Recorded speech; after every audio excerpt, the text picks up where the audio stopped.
Je suis le soldat du changement, Joseph Lavenir Atangana, de vie de milliardaire. Aucun individu n'est pauvre parce qu'il serait privé de l'opportunité de s'enrichir, parce que d'autres personnes auraient monopolisé toutes les richesses et érigé une clôture autour d'elles. On peut vous fermer les portes dans certains domaines, mais d'autres restent ouverts. Il vous serait très difficile, par exemple, de prendre sous contrôle un grand système de transport aérien parce que ce domaine est entièrement monopolisé. Mais le réseau téléphonique offre encore une marge d'initiative. Et actuellement, le commerce sur Internet se développe encore de manière exponentielle et emploie déjà des millions de personnes dans le monde. Pourquoi ne pas vous orienter vers le commerce sur Internet plutôt que de rentrer en compétition avec les manières du transport aérien? Il est vrai que si vous êtes employé dans une usine, il vous serait très difficile de devenir le patron de cette usine. Mais si vous commencez à faire les choses d'une certaine manière, vous quitterez bientôt votre emploi actuel pour vous convertir dans la production alimentaire, par exemple. En ce moment même, une grande opportunité s'ouvre à tous ceux qui s'installent dans la campagne en Afrique pour faire de l'agriculture intelligente. Cela deviendrait extrêmement riche. Vous direz certainement qu'il vous est difficile d'avoir les terres. Je dirais c'est faux.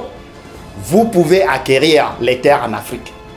N'importe quel individu, quelles que soient ses origines, sa couleur de peau, peut acquérir des terres en Afrique. Vous pouvez acquérir les terres dans n'importe quel pays en Afrique si vous agissez d'une certaine manière.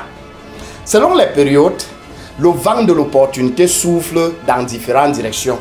Actuellement, ce sont Internet, les nouvelles technologies, la vente d'informations qui offrent le plus grand potentiel. Et ce sont des domaines vers lesquels doivent s'orienter les employés, les hommes d'affaires, s'ils veulent faire fortune. Il y a une profusion d'opportunités pour ceux qui suivront le courant, plutôt que de s'évertuer à nager à contre-courant. Ainsi, les employés ne sont pas privés de l'opportunité de s'enrichir.